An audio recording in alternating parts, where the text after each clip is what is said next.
A gente recebe aqui no Hora H, para uma entrevista exclusiva, o senador Alessandro Vieira, que é do MDB do Sergipe. Senador, muito obrigado por aceitar nosso convite. Bem-vindo ao Hora H. Obrigado pelo espaço. Prazer falar com vocês. Senador, o senhor tem sido bastante crítico e tem chamado a atenção de uma resposta, da necessidade de uma resposta ao que está acontecendo na atuação dos ministros do STF.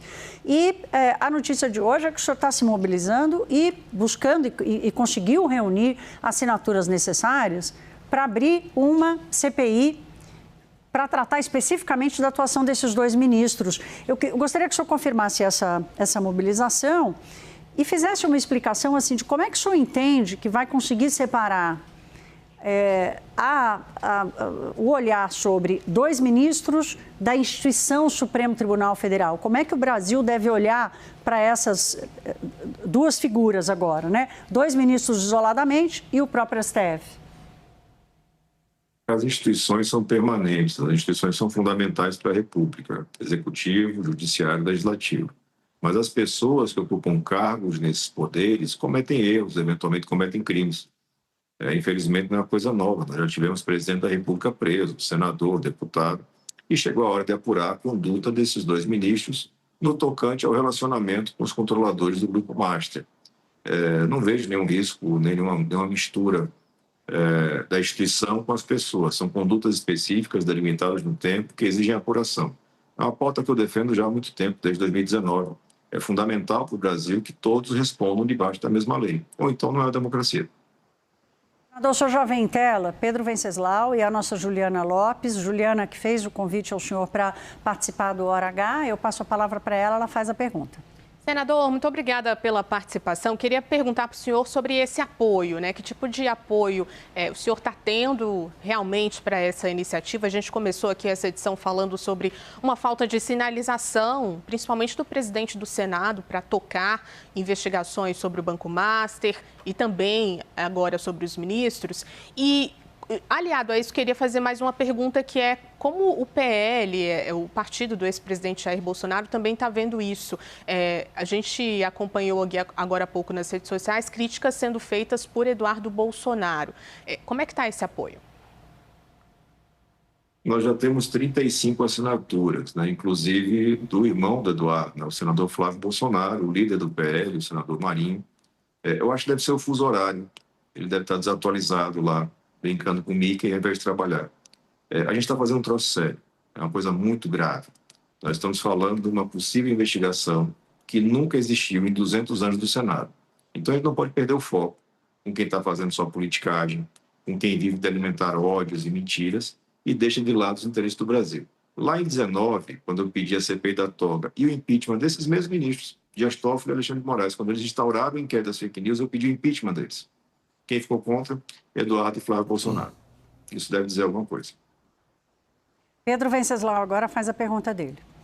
Senador, até que ponto a menção a lideranças do Centrão, mais notadamente Ciro Nogueira e Rueda, presidente do União Brasil, atrapalha na articulação para conseguir botar essa CPMI de pé? O senhor sente também que existe resistência por parte do governo? É como se apenas uma ala pequena do Senado estivesse apoiando essa proposta.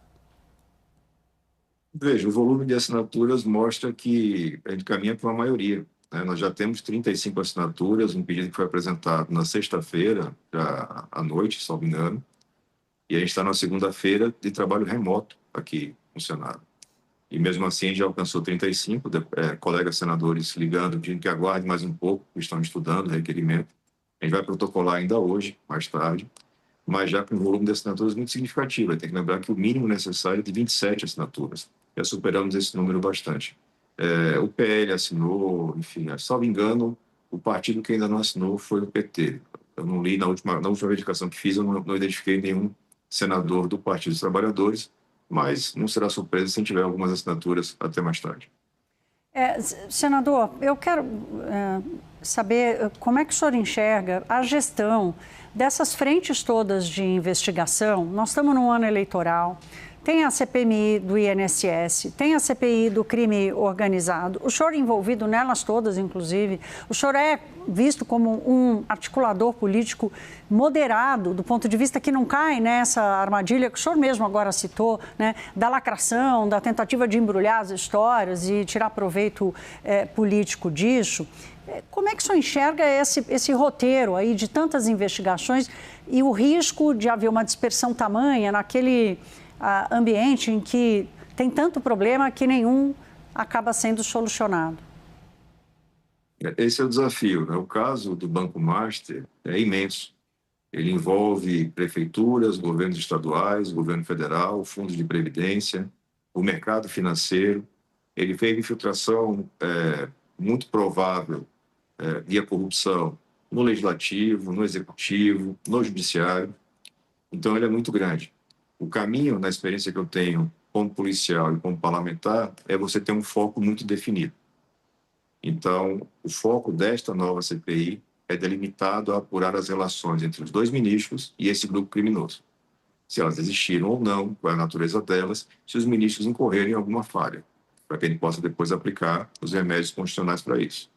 Mas tem que continuar em paralelo uma série de outras coisas. O que nós temos, a gente tem que lembrar, investigações em andamento no Supremo Tribunal Federal, conduzidas pela Polícia Federal, que certamente vão dar muitos resultados, porque o material apreendido é volumoso, os valores envolvidos são inacreditáveis e, ao que tudo indica, nós temos até lista de pagamento já apreendida, sendo periciada. Então, as investigações vão avançar, mas o foco ajuda a dar resultado logo naquilo que é mais urgente.